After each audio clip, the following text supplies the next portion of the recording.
ship reported critical damage. Overlord, the Vran has lost primary shields. The DCAT is reporting hull breaches on 3 decks. The Solar has stopped responding entirely. Krax stared at the display in stunned disbelief.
DFG, I'm stepping away to grab me something to drink. I'll be right back.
Welcome, everybody. This is DFG, the man with the golden voice, the lady's choice, and of course, smooth as a Rolls Royce.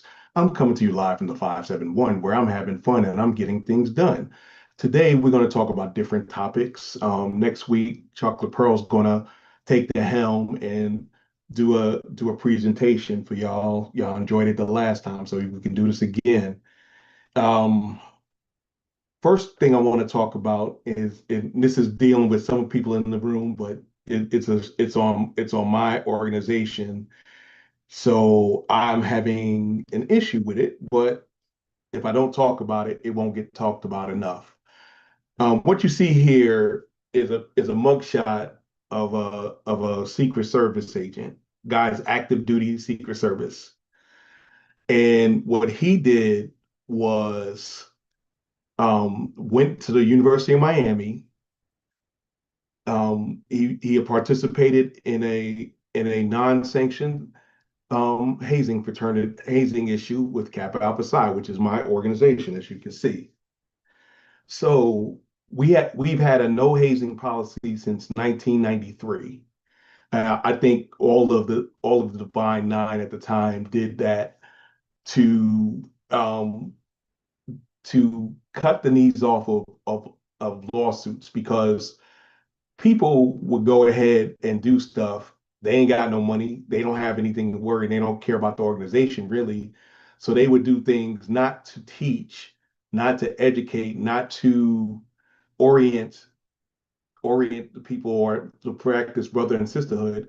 They just want to hurt people. And I'm going to say it like this: if it's substantiated, he's going to be expelled if it's substantiated, and to top it off, he's going to lose his job. So he threw his life away for something that he wasn't even supposed to do. Now, I do have at least two members of the Divine Nine with me. Big Al is a member of the first fraternity, Alpha Phi Alpha, founded in 1906 at Cornell University in New York. And Dr. Fabulous is an Alpha Kappa Alpha, the first sorority founded at Howard University in 1908. So I'm going to ask their perspective on this incident. Go ahead, Big Al. I want to start with you first. Yeah, it really breaks my heart to see stuff like this happening. And it goes back to even when I pledged in college. And it seems like the guys and girls who are the neophytes, the one who just make it into the organizations, are the most brutal. And their response is, well, they did it to me, so I'm going to do it to someone else. That's never been my philosophy. I think that the most important thing is learning the history, the camaraderie, the brotherhood, the sisterhood involved, and all the hazing and all the physical things that are done to both men and women. It's outrageous. I, I, I just don't, I'm at a loss for words, thinking that somebody in this day and age is still doing stuff like that, which is, I don't know. I agree, Big Al. And and no, or well, maybe iota Phi Theta, but then who knows about UPS? Saying that jokingly to my iota Phi Theta people, but every organization has had their turn in the negative spotlight when it comes to that. Dr. Fab, what is your opinion on this?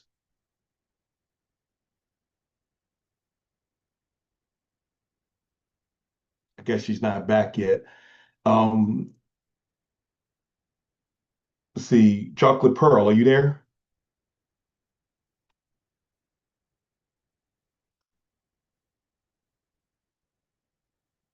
Okay.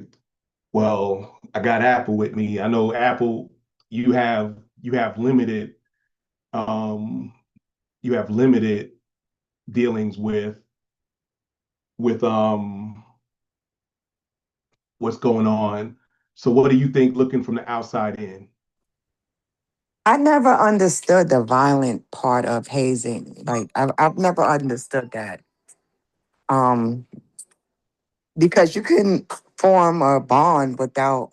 I don't know because I've never I never pledged, but I know people who has done it, but that never made sense to me, that part. Like why? I mean, in order to form a bond, you don't have to beat the crap out of me. I don't know if that's what I came in kind of late, but I'm thinking I got the gist of it. Um, Madam D, are you on? Yeah, I'm on. So, As a person, as a person looking, you're an Eastern Star, aren't you? no. So I went to Okay. HBCU, and when I went to, they were recruiting for this sorority, Tau Gamma Delta, and I was a member of that sorority. It wasn't Divine Nine. It started out in Chicago as a business sorority, Hmm. and then it branched out to a regular sorority in some of the HBCUs, but they're mostly, you'll find a lot of them up north, and they had the boule and all of the culture, but we did not have the hazing part of the culture. It was more business and community service. We just didn't put up with that foolishness. But the Divine Nine, when I was at that school, they did do that. And what did you think on the outside looking in? I thought it was silly and unnecessary. um if And I know white fraternities and sororities do it too, but to me, if you want people to take you serious, then some of that stuff you gotta let it go, especially if it's negative or if it's harmful to human life. Because there have been cases where people have died from hazing or been seriously injured. And I remember one guy on campus, he was pledging Q, and he jumped out of a window. You know, he reported it Yeah, because he hurt himself. But it's crazy. Why would you cause harm to people? And to me, it's just looking in. To me, it's barbaric and kind of like a gladiator type mentality, like we're in the arena and people just, it's a sick kind of thing. That's just my right. opinion. So here's my take on it, and I appreciate y'all for because on the inside as a person who's actually pledged and was in a pledge club like Dr. Fabulous and Big Al, we understood what it took and there are some things done to us that we know we wasn't going to do to other people. However, and I talked about this about 25 years ago with some of the lead people in my fraternity. I said, you know the reason why they do it, even in social media diva, reason why they do it is because the old heads glorify it. The old heads, the people who've gone through, talk about their process, and they make it seem like it was fun, and the memories of that. And when I crossed, I did that too. You can't tell me I pledged. I didn't skate. But with the message But that we're giving to the young people, we're telling you them, know, one hand, it's fun hazing. until you're facing criminal charges. Then it's not so much fun, or you're facing litigation. And your sorority, when they're hazing someone, it's not just like Johnny Hayes, so and so, he's accountable. They look at the whole sorority or the whole fraternity. It's not just it's a bad image for the And guy. that's Yeah, so true because AKA got killed hazing. And listen, my hell night, and those of you that pledge, you know what a hell night is. That hell night, I wanted to drop line and kick butt because back in the what 80s, they really hazed you. Like now, my granddaughters, they made it over as AKAs, and it's like they just did a lot of community service. But when I pledged, they got down with the get down. So, yeah. yeah, and that's what I was explaining earlier, Dr. Fabulous. I was like, the people who actually were in the pledge clubs, Big Al was a Spinksman, you were Ivy, I was a scroller, and it wasn't notional stuff. You actually had the stuff and had to do all that stuff, and you were above ground.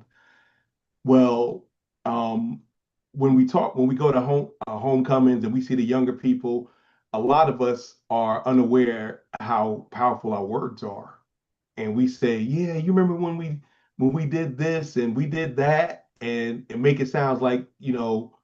And what it does is the younger generation says, "Well, I want to be respected like y'all," not understanding that for that time, I said, go over the root within the rules. And what good is it if you get hazed every day and then you don't do anything? These are the two things that plague all of our organizations. Some people just want to get the letters and they'll go through that stuff. Some people actually want to do the work, and we kind of talk about process like it's the be all end all. No, it's the end product. Is what you do after you cross, because that's the longest part. Who cares how you went over? How once you're in, what are you doing about it? Are you active? Are or was it just a college thing? And these things, and the guys on the screen, he basically was having flashbacks, and he thought that since they went through his chapter, he had to make sure that they were made right. And y'all, for those who don't know what made right means, meaning you got to meet certain people in your chapter, the legendary hazers, like Dr. Fabulous said. And one thing I could say is, if your process didn't make you initially hate your old people, I don't know, then something was different, and people look at you funny, right, wrong, or indifferent. I mean, 'cause I could tell you, my line brothers can tell you, before we went to set, we would drink a double deuce of Colt 45, even though that was officially the Omega's beer, but we would do that before we go to set because you couldn't go to set sober. Go ahead, Big Al. Yeah, I think it's an individual thing as well. I've been a proud alpha man I just crossed the 50-year threshold. And I can honestly say I pledged a lot of brothers. And God is my witness, I have never put my hand on anybody because, again, that's my mentality. Learn the history. Let's make sure that we are bringing into the organization men of character who are going to carry on. And the physical part is unnecessary because when I was being hazed, all I wanted to do is get through so that I could pay back the brothers who brutalized Exactly. me. So my mentality was Exactly. totally different. And for the 50 years that I've been in the fraternity, I've never ever put my hand on a pledgee. Exactly. And that's kind of where I was going with this is a lot of times we don't, when I was an assistant dean of pledges the next year, and I had cut most of that stuff out.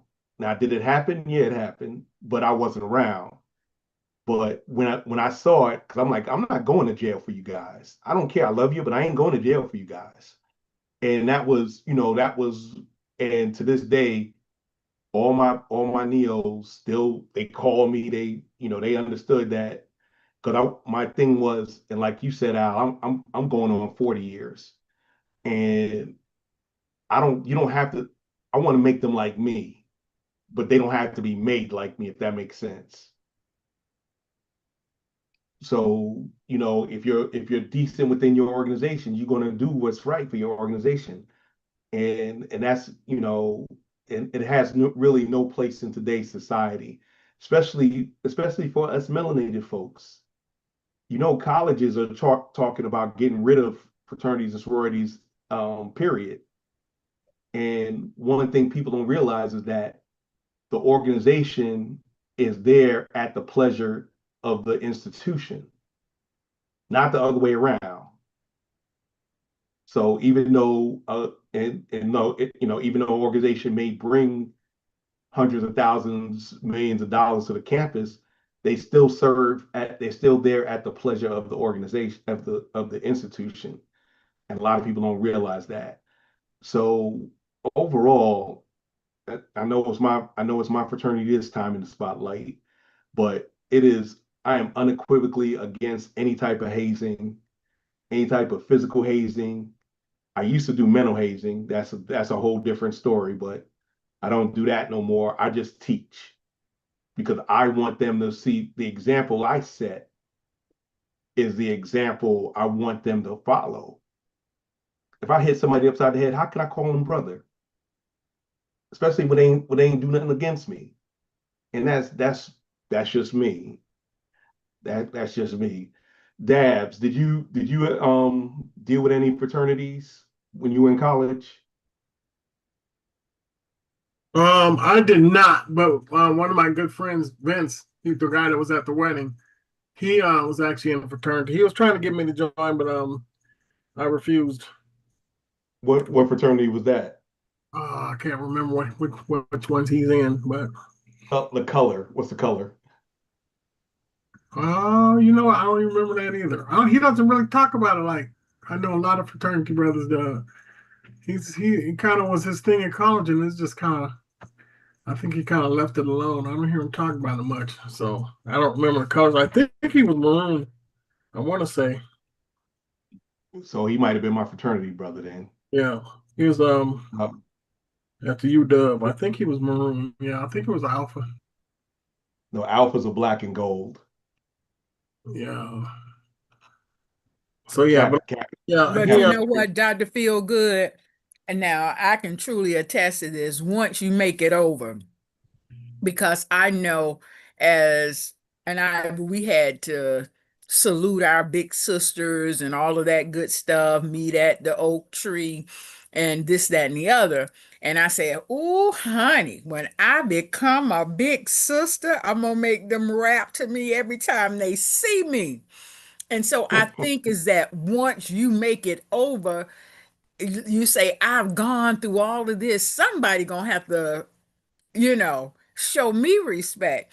But as far as putting hands on someone, that wasn't what it was about. But if I was standing across the yard and I saw a little Ivy and she didn't salute me, Now that was some, like, you slapped me in the face because I'd have made it over. Now I'm gonna need you to salute me.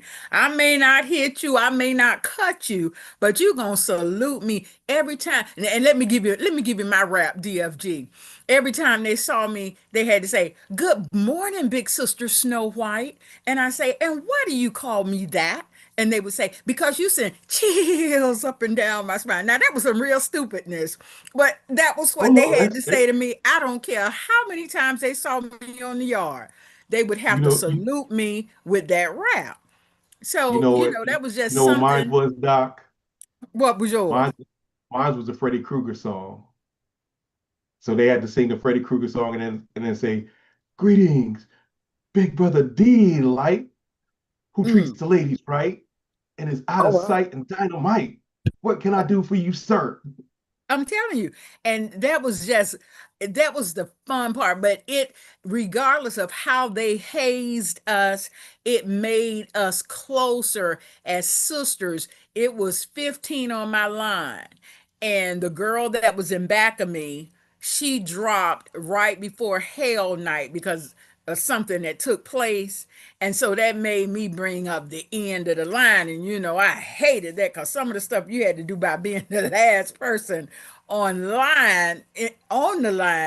Oh my goodness. But I'm just saying, my 14 sisters, we don't have to talk for every 3 months, but when we get together, it's like we've been talking to each other every day during the week because it made a closeness between the 14 of us. And I think that anybody that ever pledged, they'll always be close to as y'all would say, line dogs or line Now, sisters. now here's go ahead, Big Al, and I'm gonna ask both. I was gonna ask both of y'all a question. Go ahead, Big Al. Yeah, I agree with Dr. Fabulous. I think from a mental perspective, if you're being challenged during that pledging process, it does bring you closer. And you look for those accolades once you cross over.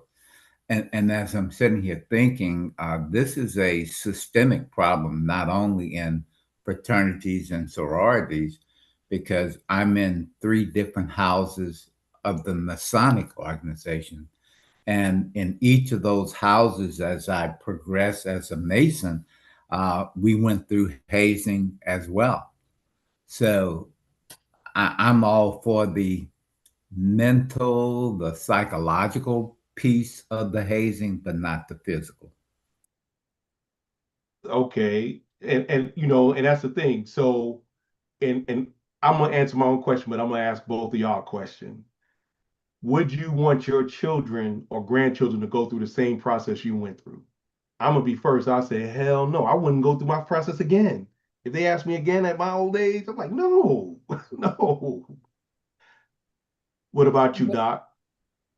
Well, I'm going to say I wouldn't want them to go through what I went through, but I want them to understand what true sisterhood is because my granddaughters, my two oldest granddaughters that went to the University of South Carolina, they made it over last year and they were so excited, and I was asking different questions. They was telling me, and then you know how you would say the old heads would say, "Well, child, y'all walked through the door. Y'all didn't do nothing. Y'all didn't go through nothing."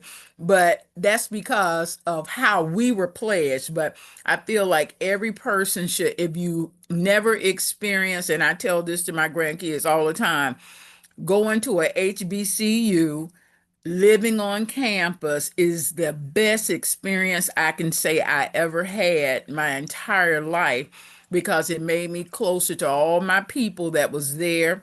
You knew everybody, and they would always call me the girl from the dirty South or the girl from the bottom because I was from Miami. And so you just made just good friendship throughout college and everything. And I would definitely want them to experience sisterhood, but I don't want them to get the backlash that I received during my time in pledging. Okay, okay. What about you, Big Al? Yeah, I agree. My sons have pledged, and Both my daughters are AKAs, and my oldest two That's it. granddaughters are AKAs. So I'm from a family of alphas and AKAs. So not necessarily the pledging I went through as an undergrad, but I think at the graduate level, it's a lot more civilized. It's a lot more or less abusive, because the pledge period is less than half of what it was when I went through. It's only 3 weeks and absolutely no physical contact. So things have changed at the graduate level, but I'm sure they're still the same at the undergraduate level.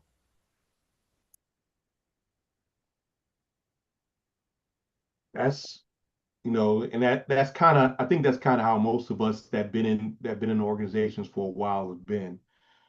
Um, it's just interesting how we look at things and how, you know, times have changed, but people usually don't.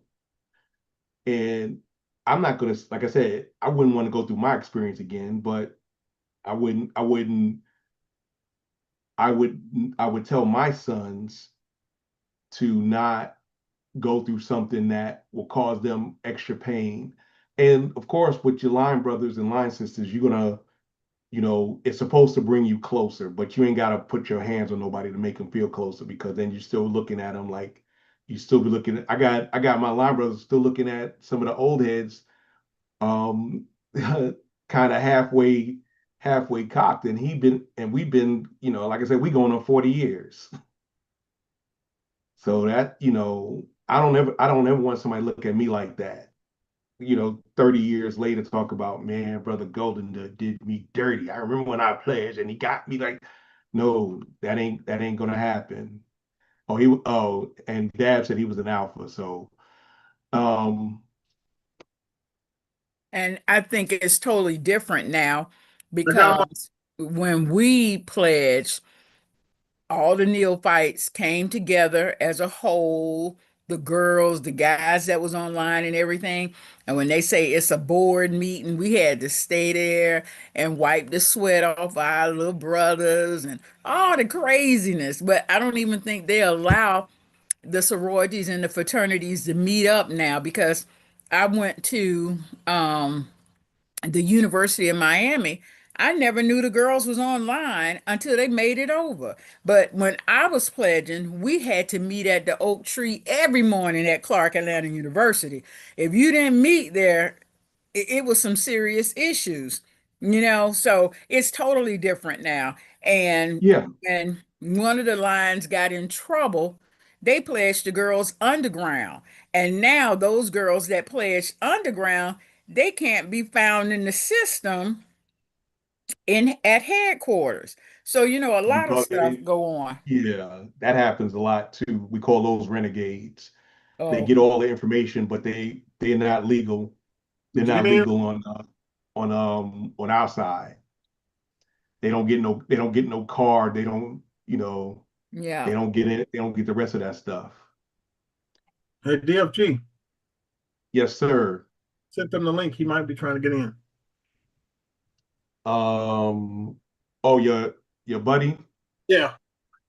Okay, hey, nothing wrong with that. What I'm showing now is a picture of me back in college. Can anybody find me on there? Yeah, you standing right here in the front behind the boy kneeling down. No, that's not me. That's not you. No, that's not me. Hmm. Take a guess, Big Al, which one I am.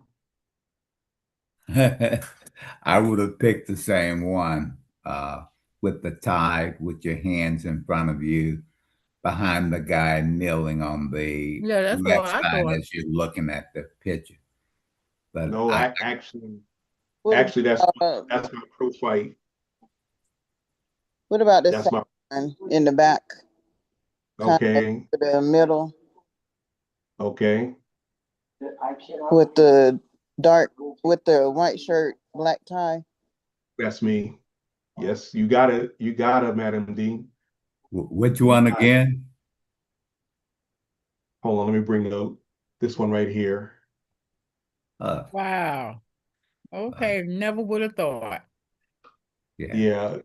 Um, this was my big brother obsession, the lady's possession. Um, he's a pro fight. He's a pro fight. He's a retired DEA agent. So he passed in 14. These guys are line brothers. Though that was spring 87. And these two guys saved me a lot when I was online. And I used to work for him. That's my line brother. That's my deuce. That's 489. That's my number 6. He's a corporate lawyer up at Netflix. That's Fall 89, number 8. We called him DeBarge when he's online. That's Fall 89, number 4. We called him Sexual Chocolate. That's Fall 89, number 7. I called him Cruise Control. I gave him that name when he crossed. That's their tail. He's a great guy. He's in my area. We called him Lurch online. That's um, Fall 87, Fall 89, Fall 89, Fall 89. He's no longer here. That's my line brother, and that's the number 1 for Fall 89. DFG, what was your line name though? My line name was Freddy Krueger. Freddy Krueger. So But when you made it I was over, when when you I made it crossed over, over, what did you change it it was to? sheer, it was sheer delight for Sheer treating women. delight. Yeah, Oh, or okay. just delight. 7 of 9, nine kings of diamond. Okay. So it was 9 of y'all online. Yes, 9 started, 9 finished. Okay. It was 15 Can of I us and ask a 14 question? finished. Mm-hmm. Why was your name Freddy Krueger? They Is said, there that I something was a yeah. They said I was a nightmare to my line brothers. that 'Cause Now, now I'm not going to go into details, but here's the deal. We knew we knew how set was going to be. If we had a good set, what they do is they would line us up at the end, and we all had to spit Invictus. If y'all don't, Invictus is a poem. Invictus is a poem, and every Greek knows Invictus. Mm. And I could not get past the second line to save my life. Here's what the crazy part. They go 1, 2, 3, 4, 5, 6, 8, 9, and then come back to me, and you just hear my line brothers because they knew I was going to screw it up. They knew I was going to screw it up, and I mean I knew my stuff, but Invictus was just top sometime because y'all, if you pledged, you understood you had to spit it. It wasn't no backups, none of I that bet you stuff. if you was holding that match, you would have got it right. So that was for the Kappa bets. Oh. But overall, that's why I was called Freddy Krueger, because I would do stuff and they get in trouble for it, or they um. But I was the one that took the most, so it was one of those things, and it, Oh, and the rec the record I had to my greeting to big brothers. I had to knock on the door. They didn't have my ace knock on the door. They had me knock on the door, and they say, "Who is it?" And I had to go, "Rah, mm. I'm your scroller now, big brother." Freddy Alton, Krueger. what was your line name? Um, mine has endured Big Al. So from when you were online, you was Big Al, or when you crossed over? when I crossed over. But I'm saying, what was your like? My line name was Kool-Aid, and you Oh, remember the commercial? Hey, Kool-Aid, and I had to go. Oh Oh yeah, yeah. you remember that commercial? And every Oh time yeah. a big brother or a big sister saw me, they say, "Hey, Kool-Aid." So that's what I'm asking. What was your name when you was pledging? uh, LA player. Oh, okay, From the Himalayas. okay. But I mean, the issue with that issue with that, ladies and gentlemen, is we can talk about it and laugh about it now, but when you going through it, I wouldn't want my kid to go through what I went through. I'm not going to sit up here and I'm not going to hold you. I'm not going to even lie about that. That's true. But um, but I don't knock the process that's out there to I don't knock the process how they cross. So there's no paper, no paper, no real. And y'all, if y'all don't know what paper means, Mm. um, paper means that your process was not legitimate.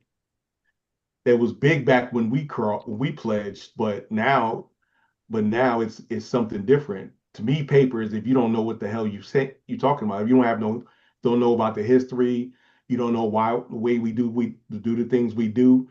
Some people, they so busy hazing and from ours, they can't even remember the hymn. You hear them and you know who they are because they be humming. Like it was Hazy McHazerton and you don't know the hymn? Come on now. Everybody knows the first verse of their hymns, but the rest, and Deltas they be having an album when their hymns a dang on album, but that's another story. But overall, everybody who's in here has either been to a college, been through a college, or been around a college. What was your college experience like, Madam D? So mine was great. I started out at the University of Georgia, and I'm a bookworm, so I went to the library every day. I didn't feel there was a need to go to class, so I flunked out. If you saw me in college, I was walking across campus with a stack of books. I was like Belle on Beauty and the Beast. So then, one of my lawyer friends, they were recruiting for Payne College down in Augusta. And she said, have you thought about going back to school? I said, well, not really, but she told me to go see her husband. So I went and saw him and I ended up signing up for Payne College. What I love about the HBCUs is that whether you pledge or not, it's such a vibe, like a great experience. You feel like home. Even the instructors, they're connected to you. When I went to the University of Georgia, we had, and at that time they didn't have Black History Month. We had Black History Week, and that was the only time that they talked about Black people. And when you were in class, you were in an auditorium and you were a number, and you never got an opportunity to really meet your professors because there was just so many students. And at the HBCU, the classes were at the one I went to, it was a small campus. So it was just, I connected more. And to this day, I can still remember some of the lessons that I learned from the different professors there. Like one of them, winners make things happen. And I think about that, like, what am I going to do? I always feel like I have to leave something to our people and even to to the younger generation, not just Black, but to the younger generation. And then one of the professors said, if you don't get a job, what are you going to do? And we were like, we don't know. And she was like, create your own. I think about that. So I really don't, you know, I really don't stress about their systems because I have all I need to create my own. So that's just my little take. But it was good. I mean, I wouldn't trade it. I would do it all over again. I got an opportunity because we had chapel where we met once a week at the chapel and we would have different speakers. I got an opportunity to meet Stokely Carmichael and some other people that were Black people that came to the HBCU. Was he Stokely Carmichael or was he Kwame Ture? He was, by that time he was Kwame Ture. And I remember I had work study with this older Black lady, and she was a Fuller Callaway scholar. She real smart lady and kind of bougie, but I liked her. But I remember when he spoke, she was like, "Oh, I just don't like that guy. He just talks too much." And I was like, "I love him, because I read his books, and yeah, that was like a treat for me." That's what's up. That's what's up. And I got his book now, The Revolution, and it is thicker than the Bible. Yeah, he was a righteous brother, and he Yeah. spoke out. Some people was like they thought he was going to be like Martin Luther King, and in Nah, reality, no, in nah. reality, he actually was Martin Luther King of 67 and 68, not Yeah. 63. You know, when I was in the hood back in high school, because the bookworm that I was, I read about all the civil rights leaders, and I was so impressed with Martin Luther King. So I'm walking through the hood, public housing. This kid's whipping my ass, and I'm like, I'm not gonna hit you back because I believe in nonviolence, like Martin Luther King. And he hit me, and I'm not gonna hit you back because I believe in nonviolence, like Martin Luther King. And some of the other kids were like, y'all hear that fool? But it didn't take long for me to realize that I had to be more like Malcolm and Stokely. That nah, Well, wait that a Martin minute. Luther Why King was doesn't he work for hitting me. you? That's what I want to know. It's just a rough little place. It's always somebody that's going to bully you. And I was quiet. So they felt, because I was a bookworm, I was just not that standout kid in the hood. So I was always getting picked on. But I soon learned that you had to hit back. You couldn't be Martin Luther King in the hood. Oh, gotcha. Yeah. Yeah, that's um that's one of those things, and being from the projects, I understand. But I will Um, say, GFG, they never, you know, I was unusual because they never encouraged the black kids coming up. And when you think back on it, they were integrating us into that system that they wanted us to be in. We were not meant to be successful and to excel. And the books I read about Black history, I read on my own because my mom took us to the library every Sunday. and that's what happens is that I know in New York growing up, well, when Apples grew up, it was changed. But when I in the early mid 70s, no, I mean, we used to cheer people when they moved out the projects because they were moving on to something better. Um, it started turning when that horse hit in the late 70s, and a lot of people got on it. And combined with deindustrialization, hope died because you couldn't get the job your mom and your daddy had. I went to most of my friends went to well, most of my neighborhood went to college. Either they went to the community college in New York or they went somewhere else. Um, it was encouraged to do better. Somewhere along the line, we lost that, and what happened was some people went late on in life, and then they realized, they like it's important, but some of us didn't learn in time. And I went like you, I went to an HBC. Of course, I went to Benedict, so we were like down the block from y'all. So we were down the block from y'all. So it was like you said, a small campus. Everybody, you were Benedict's, you were a student before you were anything else. The people you met were the people you hung out with. And the experience was wonderful in that we came forward and we did our thing with getting knowing lifelong friends and lifelong relationships that were forged from the same community. And we didn't all come from the same place. Some of us was country as heck. Some like me was from the projects. Some people's parents had money. They got a car. I had a LPC, a leather personnel carrier, which to the uninitiated, that means my left foot, my right foot, or as I used to say, a BMW, black man walking. But overall, the experience. I also went to a PWI and I had a decent time, but I was looking at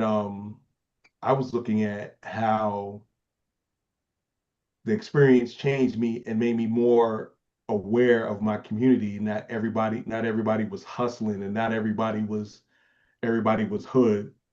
And that's what changed my perspective on life.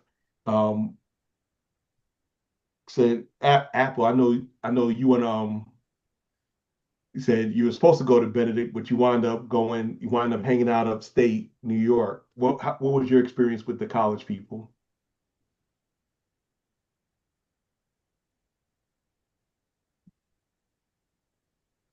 Apple must be she doing something else. What about you, Big Al? What was your college experience like? I really loved it. I was fortunate to go to an HBCU in my hometown, Southern University, which was a fairly large university with about 14,000 students. But there was a great sense of community because there were a lot of mom and pop sandwich shops and hamburger and chicken places just off the campus. So a lot of the students who missed out on going to the dining facility would, walk down to the local mom and pop stores to get pizzas and food after hours. And I was blessed to be able to have a car. So one of the reasons I got the name Player because I was an Uber driver back then before Uber, and I would bring a lot of my friends and certainly the girls. It was a big thing to have a car and have several girls that you would drive off campus and let them get their hamburgers and chicken and stuff. So a great sense of community, a great sense of pride. And all the professors were really committed to making sure that you learned and that you were getting the most for your education. So I loved the experience. Right, and that's I think everybody had that. Ryan, how are you doing, Ryan?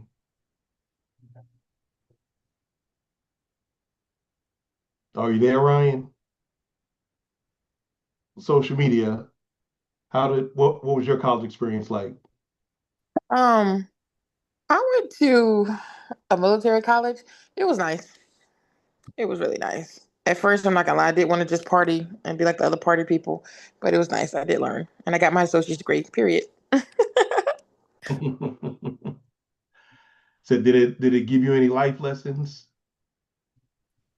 No, child, Um, you just got that piece of paper. yeah, I overcome a lot. So yeah, education is power. Nobody can take that from you. Once you're educated, that's it. That's what we Period. say. Dabs, what about yourself? What was your college experience like? Uh, Mine was. I actually love college. I went to University of Washington. The first. What's she yelling about? She yelling about something I can't hear. Yeah. So I actually love college. I went to University of Washington for actually three. I only went for 1 quarter. It was big. It was just too much. It was a lot going on. I did have one small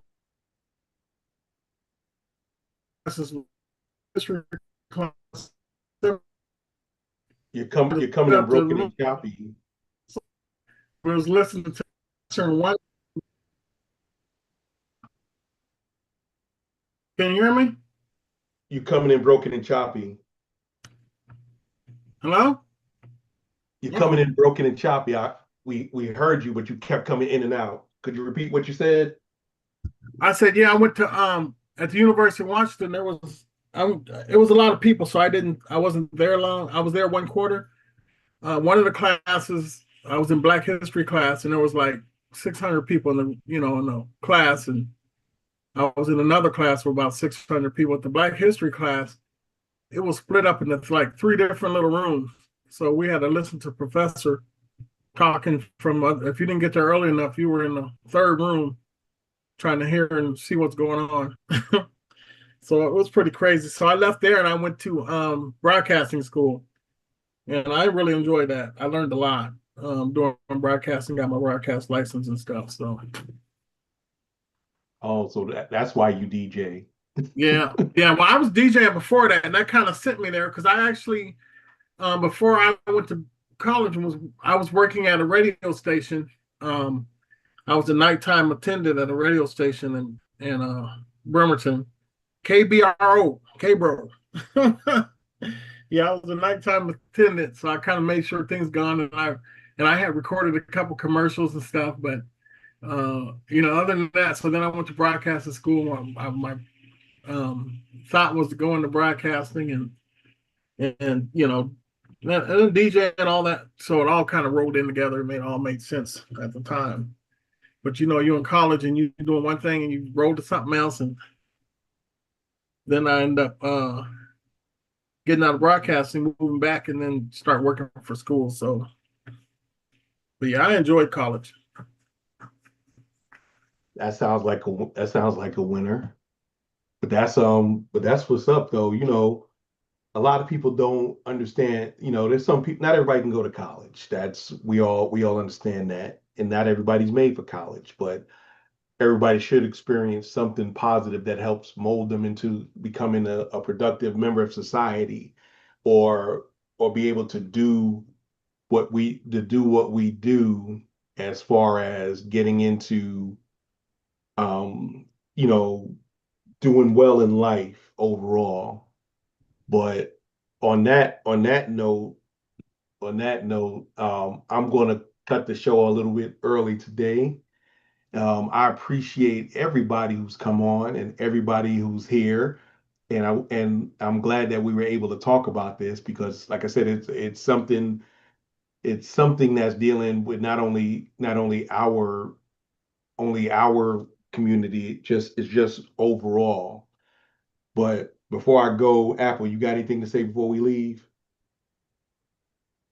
No, this was interesting because like I said, I never experienced it myself, but I saw people, go through it. And it always reminded me of trauma bonding, like with the line, I don't know, your line siblings, I'm gonna say, because sisters and Oh, brothers, yeah. what y'all go through, and that's why y'all bonded. But to me, like, there's other ways to bond lifelong bonds. I have lifelong bonds with two friends, and we didn't like beat each other up to bond. Like it just never made sense to me. I mean, I'm trying to understand, like, the connections, but it just, even like when they were going through it, I'm like, why would you put yourself through this? And all because of the sisterhood. You can be sisters. You can have that sisterhood without, you know, hurting yourself or risking your Yeah, life.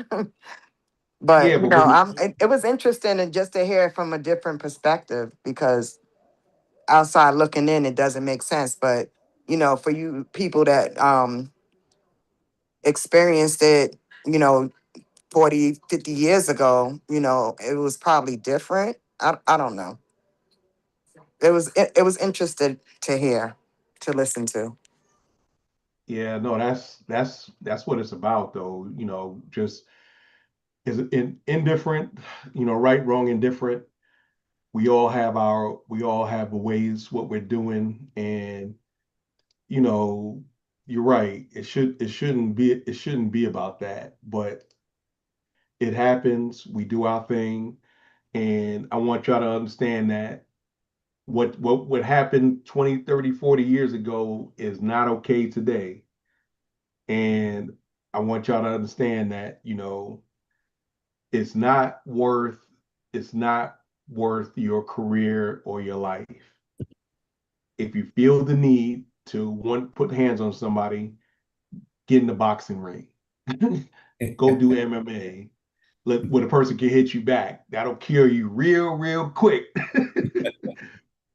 But on that line, I want to say, never make love by the garden gate.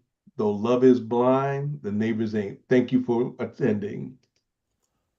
On the behalf of myself, DFG, Chocolate Pearl, Apple, and Bean, we want to thank you for watching our show.